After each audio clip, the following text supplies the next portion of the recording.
Olá, boa noite. Estamos começando a primeira aula do nosso webinário e estaremos falando aqui sobre OE, gestão de OE, e esse, na verdade, é a nossa primeira aula do canal DataDias. Até para quem não conhece ainda o canal DataDias, o canal DataDias é um canal que fala sobre coleta e análise de dados.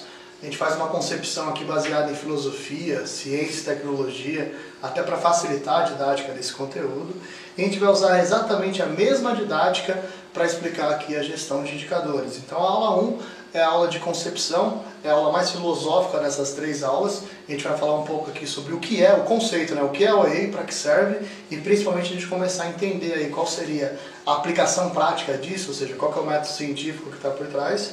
E também, sabendo que isso está sendo aplicado na indústria 4.0, conseguir falar um pouco também dos aspectos tecnológicos, ou seja, qual a aplicação da filosofia e ciência que está por trás da coleta e análise de dados na gestão de indicadores. E até para entender um pouco mais de como vai ser a dinâmica dessas três aulas, vou explicar para vocês aqui o que está planejado de conteúdo programático da aula 1, aula 2 e aula 3. Na aula 1 a gente vai falar sobre o conceito de OE, o que é e para que serve, a finalidade principal aí da concepção dessa ideia.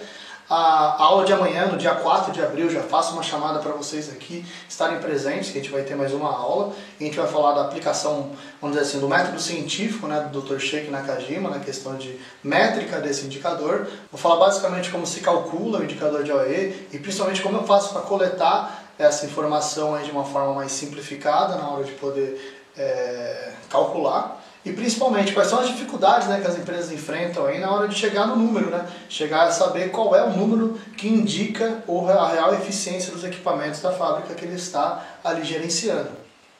Uma coisa importante de falar que na aula 2, a aplicação científica, também a gente começa a estruturar um pouco da questão tecnológica. Então hoje, com a questão da indústria 4.0, boa parte da coleta e gestão dos indicadores acaba sendo ao mesmo tempo online, que facilita a questão de ser remoto no momento de pós-pandemia, e principalmente os projetos relacionados a paperless, que é onde se retira o papel onde é coletado os dados e acaba sendo toda a coleta e análise sendo feita por meio eletrônico. Bom, eu sou Flávio Dias e para quem não me conhece, eu acho legal fazer uma breve apresentação aqui. Eu sou especialista em coleta e análise de dados, é algo que é bem falado pelas indústrias hoje, Data Analytics, Data Science, mas a minha parte mais específica está exatamente em coleta e análise de dados de equipamentos, e é por isso, inclusive, que eu estou trazendo um pouco desse conhecimento relacionado à gestão de OE, indicadores de produção e de eficiência fabril, para a gente poder entender um pouco mais aí de como que a gente pode aplicar e solucionar problemas dentro das fábricas. E acho legal vocês entenderem um pouco aí da minha experiência nesse ambiente. Então, assim, a minha experiência em indústria começa na minha formação em Química. E eu poderia dizer que não só a minha experiência de otimização, entendimento de processo, e até mesmo padronização e otimização de processo começa nessa fase, mas também a minha experiência em dar aulas. Então, de certa forma, a formação ali de Química também me ajudou a despertar um pouco dessa necessidade que as pessoas têm de entender o conceito, de aplicar esse conceito, e principalmente quando o conceito não é uma coisa tão simples como seja um conceito filosófico, de química ou de aplicação mesmo de tecnologia e gestão de indicadores. No caso, por exemplo, da química, me lembro que era praticamente a minha primeira aula. Então, o pessoal lá da nossa turma do colegial estava com uma certa dificuldade de entender alguns conceitos de química. Alguém teve a brilhante ideia de falar: pô, Fábio, você está fazendo um curso técnico de química, ensina para nós aí o que você está aprendendo lá. E a gente teve exatamente essa ideia: vamos reunir a turma, vamos lá, o Flávio dá uma aula aqui de química pra gente. Foi a primeira experiência frustrante também, porque a gente acredita, por exemplo, que o fato de você conhecer alguma coisa, você vai conseguir passar isso automaticamente para alguém. E eu percebi, inclusive, que essa parte conceitual e de aplicação, o adulto que estava se formando ali, adulto na verdade é a andragogia, o ensino que a gente aplica. Adulto aprende fazendo. E muitas das coisas ali que naquele momento eu estava tentando ensinar ali de certa forma, a grande pergunta na verdade é: quando eu uso isso? Como é que eu aplico isso? Por que eu vou usar isso daí? Será que é só para o vestibular que isso daí vai servir ou vai ter alguma aplicação prática? E as pessoas entendiam melhor, inclusive, quando você consegue trazer uma questão relacionada à prática do dia a dia deles. Bom, isso aí eu tinha 14 para 15 anos, era o começo de tudo. Até mesmo o começo da experiência profissional na fábrica ainda foi ali num momento de estágio. E uma das coisas que eu percebi, inclusive, saindo do laboratório da química, indo levar lá os indicadores, né, das análises para o pessoal da fábrica, é que no ambiente fabril os problemas eram bem complicados.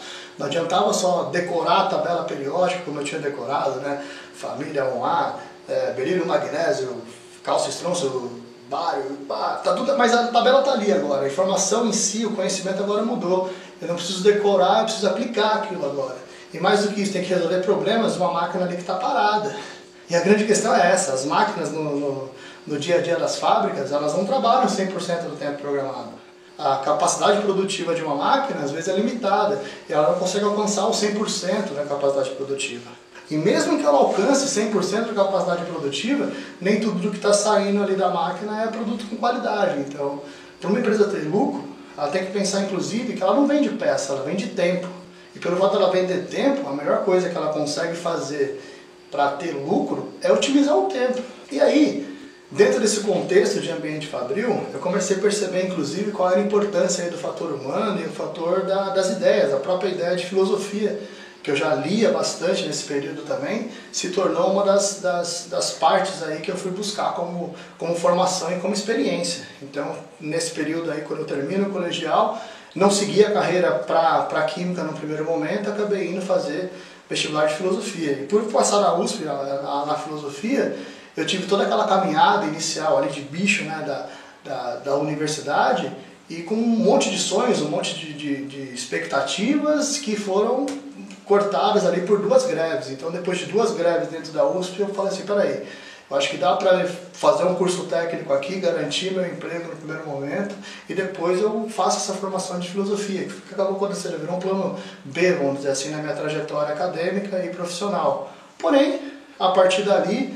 eu voltei a aplicar um pouco mais da experiência da química e de questões relacionadas à fábrica, quando eu volto para o Senai, nesse caso no Senai Maramato, para fazer o curso de técnico em plástico. E durante 2 anos ali no Senai Maramato, foi aplicando um pouco dos conhecimentos relacionados à química também, que tem uma relação muito forte, mas a parte do plástico é muito voltada para processo fabril, para você entender mesmo como funciona o maquinário, e principalmente a questão de já aplicar na prática aquilo ali. E eu já estava realmente aplicando na prática aquilo ali, porque de manhã eu saía de Mogi com um passe madrugador de 4h15, né? Primeiro trem de Mogi, para ir até o Parque Dom Pedro, ali no metrô de São Paulo, depois pegar um ônibus até São Bernardo. Começava o dia lá no Senai Maramato trabalhando dentro das máquinas mesmo, né? Na parte de assistência técnica, que é uma parte de serviços que o Senai tinha. E depois do almoço tinha a parte das aulas dentro do próprio Senai. E saía de lá às 6, 7 horas da noite para pegar o trem, o ônibus de novo, chegar às 9 horas da noite. Então foi um processo de 2, 3 anos aí, até mais, se for considerar USP, mais o Senai, essa trajetória de ir e voltar, né? De quem mora em Mogi e trabalha longe já sabe aí como é que é essa rotina, mas de certa forma foi um período também de entendimento de como que era toda a dificuldade aí de chegar de manhã e botar a máquina para rodar já dentro do Senai. Uma das grandes oportunidades que trouxe, né, a minha formação de técnico em plástico foi a ideia de empregabilidade mesmo, direta. Antes mesmo de sair lá do Senai, já estava com um emprego garantido lá na região de Manaus. E eu passei 6 meses fazendo estágio na Perlos, uma empresa que na época fazia carcaça de celular para Nokia, ainda aplicando os conhecimentos técnicos em plástico, né? No ambiente mesmo de regulagem de máquina, troca de molde, né? Início de processo, aquela ideia de chão de fábrica mesmo, fazendo as máquinas rodar. E depois desses 6 meses dentro da Perlos, eu tive uma oportunidade de trabalhar ainda em Manaus, na empresa que foi naquela época considerada a melhor empresa para trabalhar no Brasil. Trabalhei na Multibras da Amazônia de 2005 a 2009. Uma das grandes oportunidades que eu tive lá, inclusive, foi essa questão de realizar treinamentos. Então, assim, era um cara que talvez possivelmente apareceria nesse vídeo aqui se o Covid não tivesse levado, mas o Franklin Santos, que foi o cara que me recrutou lá, ele teve essa percepção de olhar meu currículo e ver, pô, o cara tem filosofia, o cara tem química, tem plástico, ele é um cara meio híbrido aqui, ele não é só um cara de engenharia de processo, ele tem um fator humano aqui que eu quero aproveitar ele de uma outra forma. E a proposta que ele me fez foi exatamente essa, ele falou assim, eu tenho uma vaga de engenharia aqui, que pela tua formação e experiência, acho que você tem até que aprender um pouco mais para essa vaga, mas tem uma vaga aqui que eu acho que você já está pronto, cara, que é a vaga de professor. E até me espantou a ideia, né? Pô, sou um técnico em plástica, em química e vou trabalhar no RH. E era isso mesmo, a ideia era ter uma sala de treinamento na qual tudo aquilo que eu tinha aprendido no Senai, aquela vivência que eu já tinha, a auxiliar aquela empresa naquele momento a formar os operadores, o nível técnico das fábricas. Isso é uma baita experiência dentro do meu currículo, porque foi quando eu comecei a ganhar dinheiro da seguinte forma, aprendendo uma informação, transformando aquilo de uma forma didática para tanto o nível operacional quanto o nível técnico ou gerencial assimilar, uma nova tecnologia que chegava na empresa, um novo processo que estava sendo desenvolvido. Naquela época que a fábrica, como eu comentei com vocês, a gente foi a melhor empresa para se trabalhar no Brasil, exatamente por conta da gestão estratégica de pessoas que a empresa tinha. Uma delas era essa questão que hoje é chamada de employee brand, né, que é você atrair os melhores funcionários para a sua empresa, dando os melhores benefícios, dando as melhores condições de trabalho, até mesmo capacitação para ele realizar o melhor trabalho possível dentro do ambiente dele. E no período aí de 2005 a 2009, eu tive a chance, inclusive, de aprimorar essa parte aí de andragogia, que é ensino de adultos. Essa questão que eu até comento muito nos meus treinamentos, né? Entender para querer fazer, a gente conseguir fazer com que aquela pessoa que tem que exercer uma aplicação técnica, ela consiga resolver os problemas que acontecem no dia a dia, não apenas porque ela participou do treinamento e alguém explicou aquilo para ela. Acho que a grande questão aí é a gente entender o seguinte, treinamento não é transferência de conhecimento, é mudança de comportamento.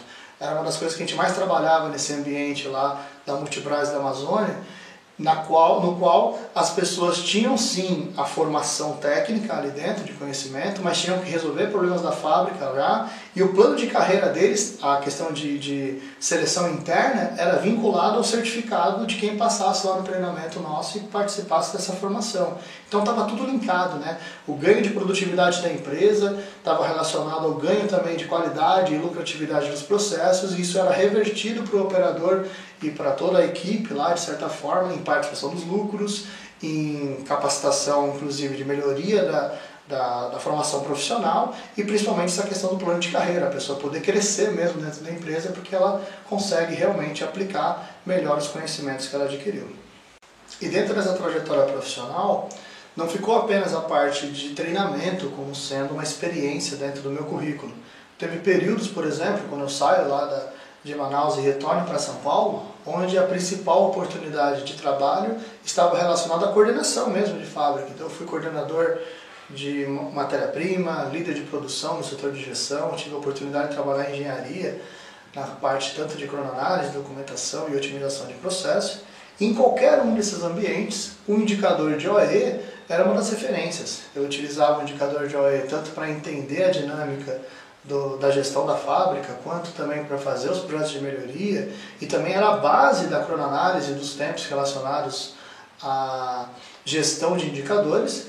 E no final das contas a gente tem que entender que, pensando na questão da indústria 4.0, não tinha como desvencilhar isso de questão de sistemas. Então uma das grandes sacadas foi quando eu percebi, dentro de uma das formações que eu tive também, além da parte técnica, né, química e plástico, teve a questão da graduação em filosofia, teve outra graduação que eu tive a oportunidade de fazer em Manaus, na parte de recursos humanos. Então eu sou formado em tecnólogo e gestão de RH, que foi durante esse período de treinamento. E depois, voltando para São Paulo, já numa parte aí relacionada a processos, eu fui para a PUC fazer um curso de pós-graduação na área de BPM. BPM seria Business Process Management, gestão de negócios por processos. E uma das grandes sacadas que eu percebi ali naquele momento é que não era uma coisa só de processo. Mais de 80% das salas eram pessoas de TI, pessoas relacionadas, na verdade, a sistemas que estavam relacionados a essa questão de PPM mesmo, né? Otimização, mapeamento de processo, otimização de processo, né? Sistema MES, sistema Scala, sistema ERP, que é o que é muito utilizado nas empresas. E com a questão da indústria 4.0, a conectividade das máquinas passou a alimentar também essa parte de indicadores. Então a coleta e a análise de dados hoje é feita diretamente dos equipamentos. E dentro desse contexto, nos últimos 7 anos, eu tive a oportunidade de trabalhar com a Prodem Tecnologias em projetos relacionados à MES, aplicação de coleta e análise de dados dos equipamentos industriais.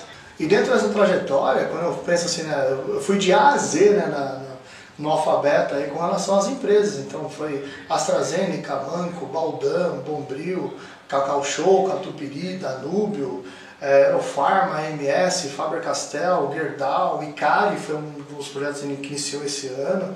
Então, ó, até chegar na letra V da Vigor, eu posso dizer que passou aí por todo o alfabeto aí já a quantidade de diversidade, a diversidade, né, de empresas, tanto por segmento quanto de processos industriais, e todas elas, o indicador de OAE era o grande responsável aí para direcionar os projetos de melhoria e o entendimento de qual era, né, o número de eficiência, né, qual era o real resultado, né, da eficiência dos equipamentos.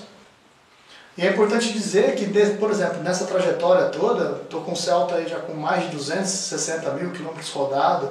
A gente teve a oportunidade de falar com pelo menos aí umas 6 mil pessoas nesse período.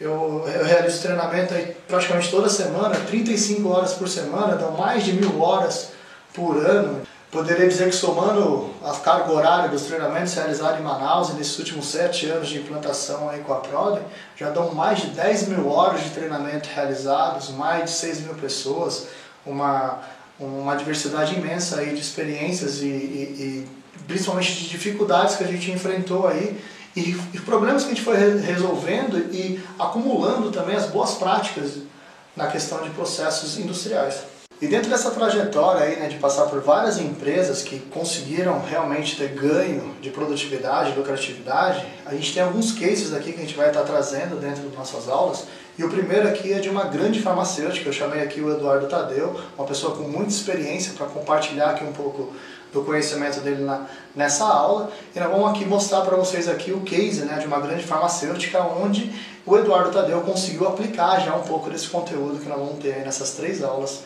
que nós estamos colocando nesse webinário aqui, OE, Entender para Querer Fazer. Eu sou o Eduardo Tadeu dos Santos, tenho mais de 20 anos de experiência na área de gestão de excelência operacional, capacitação operacional, treinamento, Lean Six Sigma, 5S, TPM e OE, em grandes indústrias farmacêutica e de manufatura. OE, eficiência global dos equipamentos, é o indicador que procura revelar os custos escondidos nas indústrias, mensurando através das grandes perdas.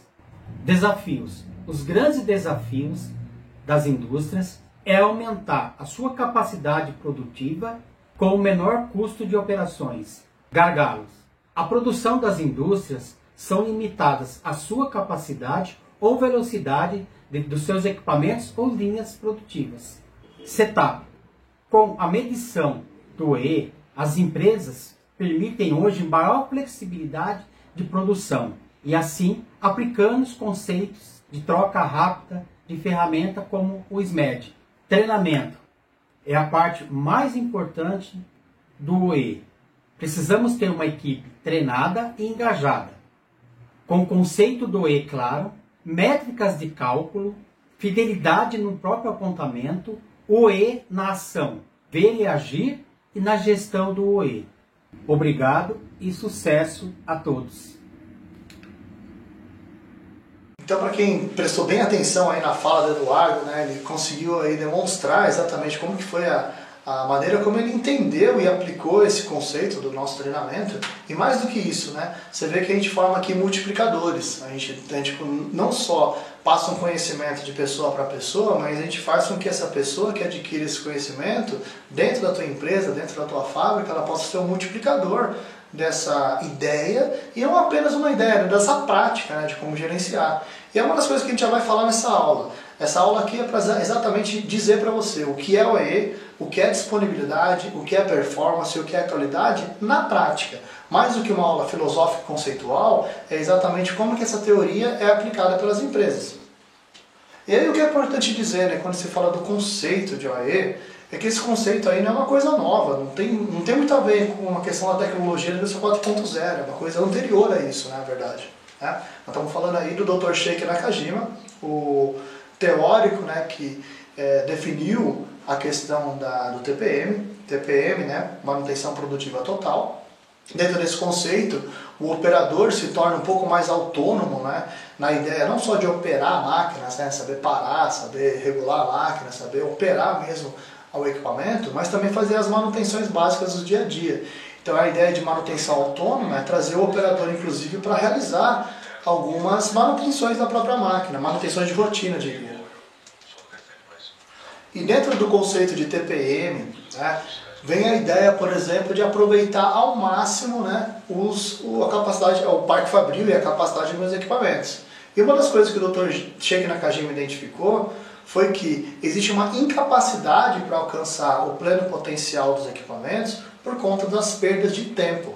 Então isso é um ponto importante aqui do nosso treinamento. Quando a gente trata aqui a questão de relação, né, de disponibilidade, performance e qualidade, quando a gente fala, por exemplo, do indicador, o indicador ele indica a dor. Ele indica exatamente onde está a perda principal do teu equipamento e pelo fato de estar dentro de uma métrica de tempo, é fácil você converter isso em aspecto financeiro. Então você consegue medir o hora-máquina, né? o desperdício, por exemplo, de matéria-prima e o tempo relacionado, por exemplo, na relação entre programação, né? Aquele tempo que foi programado para a máquina produzir e o que realmente ela conseguiu produzir. Ou seja, eu elimino, por exemplo, desse cálculo as paradas planejadas e também consigo entender melhor aí como está sendo o comportamento da minha máquina quando eu consigo identificar as principais paradas corretivas.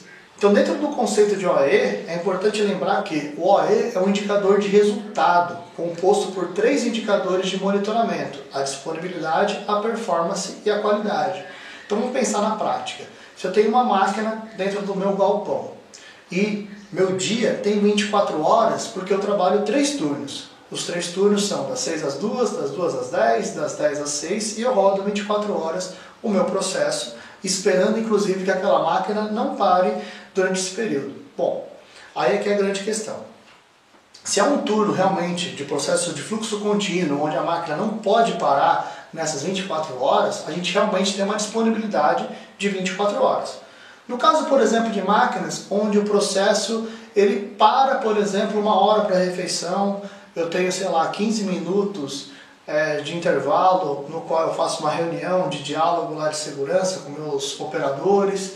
Isso tudo é planejado pelo PCP e eu tenho lá eventos dentro do meu dia que realmente são paradas planejadas. As paradas planejadas, nesse caso, elas são descontadas do cálculo de disponibilidade. Então, na prática, uma empresa, por exemplo, que tem um turno de 8 horas, mas que para 1 hora para a refeição, o dia dela não é de 24, é de 21 horas. A disponibilidade, ou seja, o tempo programado, na verdade, o tempo disponível para essa máquina realmente operar é de 21 horas.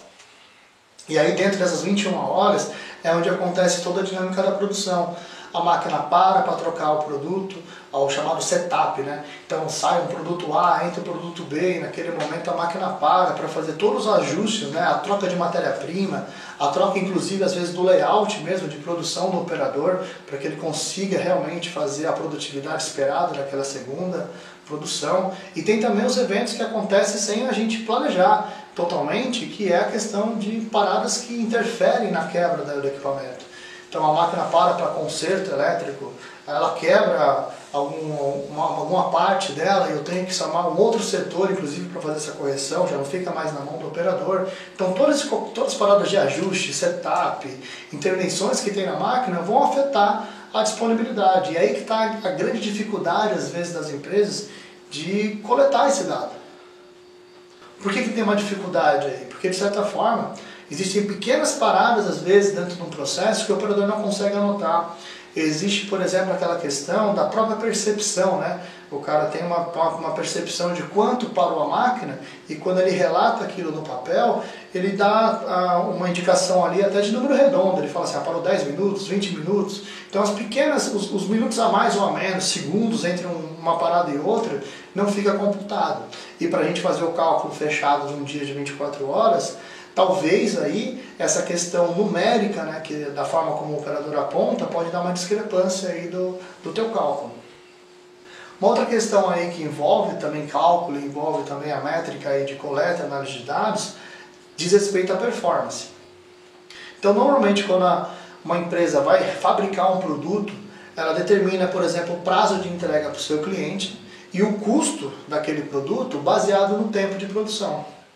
Então existe lá um ciclo padrão, o tempo necessário para se produzir uma peça. Então, indo para a prática, se eu tenho lá 100 peças por hora para fazer, naquele exemplo que eu dei da máquina aí que roda, né, às 24 horas, então, se eu tenho lá uma meta de 100 peças por hora, é como se cada produto meu demorasse 36 segundos para, entre um ciclo e outro, ser fabricado. Se de certa forma, em vez de eu levar 36 segundos, eu levo 40, eu estou levando aí 4 segundos a mais. Não são apenas 4 segundos, são mais do que 10% da performance que eu estou perdendo ali de tempo. Então vamos tentar entender. 36 segundos é o ciclo padrão, é o ciclo planejado para atendimento, inclusive do custo e do prazo de entrega.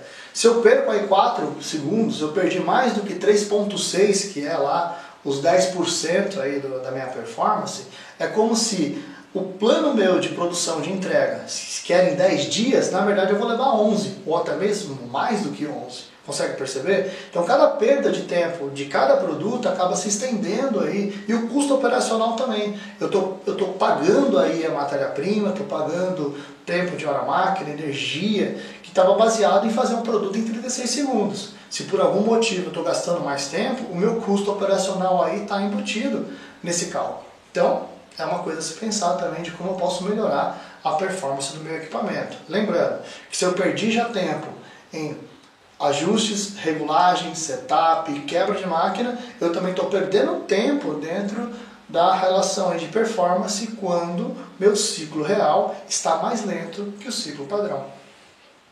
Ainda nesse entendimento conceitual do indicador de OE, eu tenho que lembrar do aspecto de qualidade. Então, o último indicador aí de monitoramento que compõe o indicador de resultado OE é o indicador de qualidade. Diz respeito a quê? Nem tudo ali que eu produzi, dentro daquela mesma meta, né, de fazer 100 peças por hora, se por exemplo eu consigo realmente fazer 100 peças por hora, porque minha máquina estava bem reguladinha e conseguiu entregar lá os 36 segundos para cada produto, e eu consegui sim uma performance aí de 100%, vamos tentar, né, imaginar essa situação, não é 100% de entrega para o meu cliente, se por acaso, quando o operador olha para aquele produto, ele fala, poxa, está fora da conformidade. Quando ele tenta montar lá para entregar o kit para o cliente, talvez se não montar o dimensional, ele tem que reprovar aquilo como descarte. Ou mesmo se ele pega a peça, dá uma olhada e fala assim, poxa, tem que voltar na máquina para retrabalhar. Eu vou gastar de novo 36 segundos, por exemplo, para refazer aquele produto. No primeiro evento que correu pela máquina, aquilo foi perda de tempo, aquilo foi perda de energia. Só não gastei matéria-prima, mas o restante eu gastei tudo. Eu gastei tempo, gastei energia, gastei mão de obra do operador e principalmente o meu cliente, né, não recebeu aquele produto. Ele só paga por aquilo que realmente tem qualidade e ele consegue usar. Então se eu descarto aquilo antes mesmo de chegar no meu cliente, eu perdi aí em refugo e retrabalho e isso impacta no indicador de qualidade. E assim, a grande sacada, né, de entender para querer fazer é exatamente a partir do momento que eu entendo para que serve, né, cada um desses indicadores, eu também começo a entender a aplicação prática.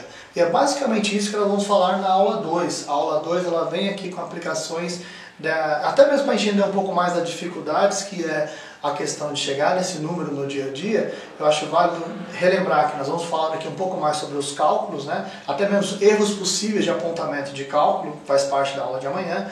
E a gente vai começar a falar um pouco também sobre a aplicação prática, né? Ou seja, para que serve, mas já entendendo aí o que as empresas estão fazendo, né, para solucionar problemas. E uma outra coisa importante, né, para quem gostou desse conteúdo e para quem não gostou, faz uma interação aí com a gente, coloca seu like, seu dislike, seu comentário, diz aí inclusive o que você gostaria de ver nas próximas aulas, o quanto que esse conteúdo aí auxiliou você, se você realmente gostou, puder compartilhar isso daí com a tua equipe lá do seu sonho de fábrica, jogar no grupo lá do pessoal que discute um pouco da gestão de indicadores das fábricas esse vídeo, eu também diria para você, nós temos uma comunidade no Telegram, onde várias empresas e várias pessoas estarão lá reunidas também para poder captar um pouco desse conteúdo e interagir aí com a gente nas próximas aulas. E é legal dizer que nesse conteúdo que nós estamos trabalhando aqui, nós já fechamos a primeira aula, que é uma aula mais conceitual, e a gente continua dando sequência nas aulas de amanhã e depois, né, dia 4 e 5, próximas terça e quarta-feira, amanhã e depois, nesse mesmo canal, nesse mesmo horário, a gente vai ter aqui a sequência das aulas. Quem já gostou desse material aqui, já vale a pena lá se inscrever no canal, ativar o sininho. Essa é a primeira aula, o primeiro conteúdo. Vamos falar muito aqui de dados, vamos falar muito desse universo de Data Analytics, Data Sciences, Data Viz, que é a visualização dos dados. Tudo isso relacionado a quê? A ganho de produtividade, a melhoria, por exemplo, na entrega, a melhoria inclusive na experiência, né, do nosso cliente, do nosso consumidor, e principalmente a gente entender melhor aí o que seria, né, na realidade, a aplicação prática dos conteúdos teóricos que a gente está trazendo aqui através desse canal. Legal? Gostou? Deixa o like aí então, já faça a sua inscrição no nosso canal para ativar o sininho, a notificação das próximas aulas você não perder, e se puder compartilhar esse vídeo aí com a tua equipe, será um prazer aí conversar com mais pessoas aí do universo de vocês. Valeu, até a próxima!